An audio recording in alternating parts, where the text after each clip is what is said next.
7 Secrets of Vishnu by Devdutt Pattanaik. Chapter 4, Trivikrama's Secret. Ignorance breeds insecurity and arrogance. Part 1. Lakshmi is the goddess of wealth, while Saraswati is the goddess of learning. Lakshmi is dressed in red and bedecked in gold, while Saraswati is dressed in white and bereft of gold. Lakshmi brings prosperity wherever she goes, while Saraswati brings peace. The two are rarely seen together. Lakshmi is typically drawn towards places where Saraswati resides. That is why prosperity always follows peace.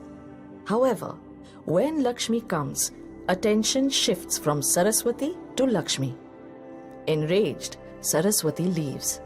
In her absence, Alakshmi comes to give her sister Lakshmi company. With Alakshmi comes strife. With strife ends peace. And in the absence of peace, prosperity eventually wanes. Lakshmi leaves and there is nothing left. This is what repeatedly happens to the Devas. When Lakshmi sits beside Indra, he ignores Saraswati and remains an insecure hedonist, which results in the loss of Lakshmi. Lakshmi returns only when good sense prevails and Indra, adequately chastised, surrenders to Vishnu. This is also what happens to the Asuras. Deprived of all the treasures that come from the ocean of milk, they pursue ascetic practices and attain Saraswati. They obtain a variety of boons from either Shiva or Brahma that makes them near invincible. They defeat Devas, overrun Amravati and acquire Lakshmi.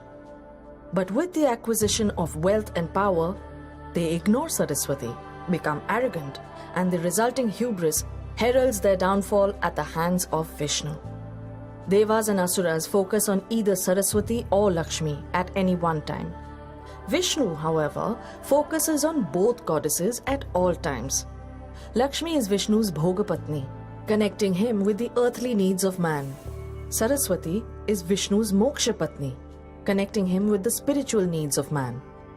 He knows the two of them do not see eye to eye, and so he keeps Saraswati hidden in his mouth, while he keeps Lakshmi at his feet.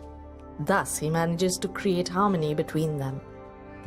In the Mahabharata, shortly after establishing the kingdom of Indraprasth, the Pandavas gamble it away, just like Indra, and lose rights over it for 13 years. Following this loss of Lakshmi, the Pandavas are subjected to a humiliating exile in the forest, during which they regain Saraswati and understand the role of Lakshmi in their life. When the exile is complete, they ask the Kauravas to return their kingdom, but the Kauravas cling to Indraprastha, go back on their word and refuse to part with it. A war is declared between the Pandavas and the Kauravas, each one claiming rights over Indraprastha. Both go to Krishna for help. Krishna offers them either himself or his army. Arjuna, representing the Pandavas, chooses Krishna. Duryodhan, representing the Kauravas, chooses Krishna's army. The Pandavas thus choose what Krishna is, while the Kauravas choose what Krishna has. In the war, the Kauravas lose everything, while Pandavas gain both wisdom and kingdom.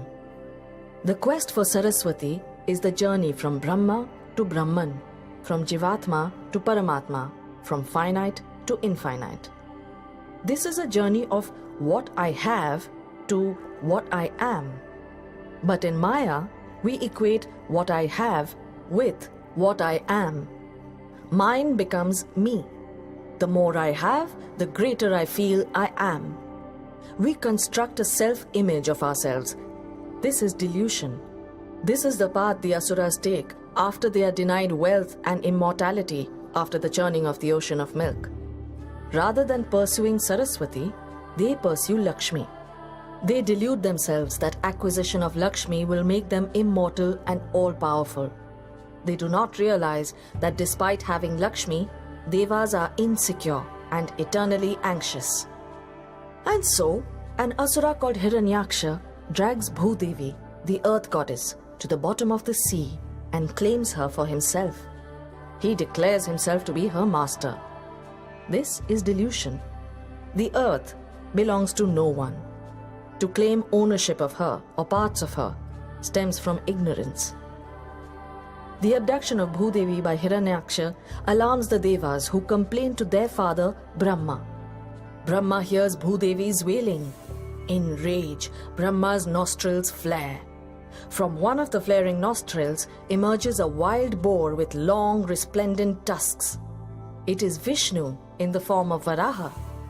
Varaha plunges into the sea and challenges the Asura, Hiranyaksha, to a duel. The fight is fierce as Hiranyaksha clings to Bhudevi, refusing to let her go. But in the end, Varaha gores him to death. Varaha then rises up towards the surface, holding Bhudevi on his snout. The goddess sings songs praising Vishnu.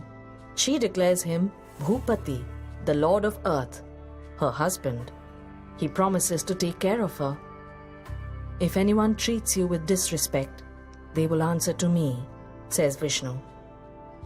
From that day, Vishnu becomes the guardian of earth, watching over Bhudevi, stretching himself as the sky above. That is why Vishnu is blue as the day sky and black as the night sky. Some say that, as they rose, Bhudevi accepted Varaha as her consort and named him Bhupati, Lord of the earth. They made love, and so passionate was Vishnu's embrace that the earth crumpled, causing the mountains and valleys to form. As Vishnu plunged his tusks into the earth became impregnated with the seeds of all kinds of plants. From the union of Varaha and Bhudevi, a child was born. His name was Narak.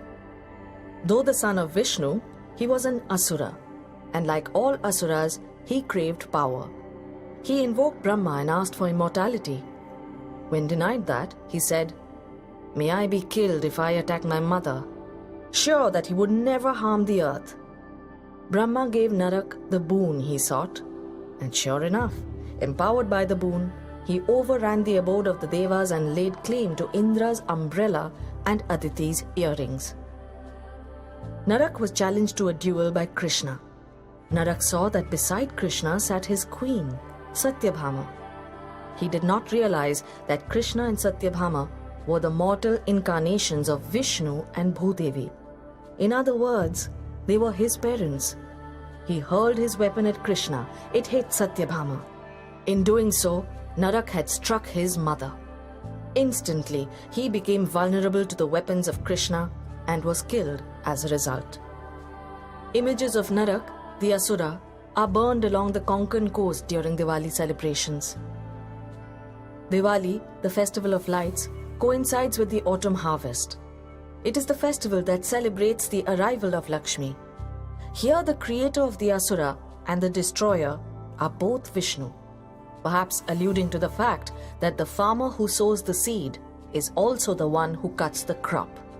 The festival once again reminds us that to obtain Lakshmi, the Asura needs to be killed year after year. Bhudevi is the tangible form of Lakshmi. Lakshmi has another form called Sri Devi, which indicates intangible wealth. It refers to glory and fame that everyone craves for. Sri Devi is Sachi, who sits beside Indra. Bhudevi is Pulomi, who the Asuras abduct. Neither is able to hold on to either. Both Bhudevi and Sri Devi end up with Vishnu.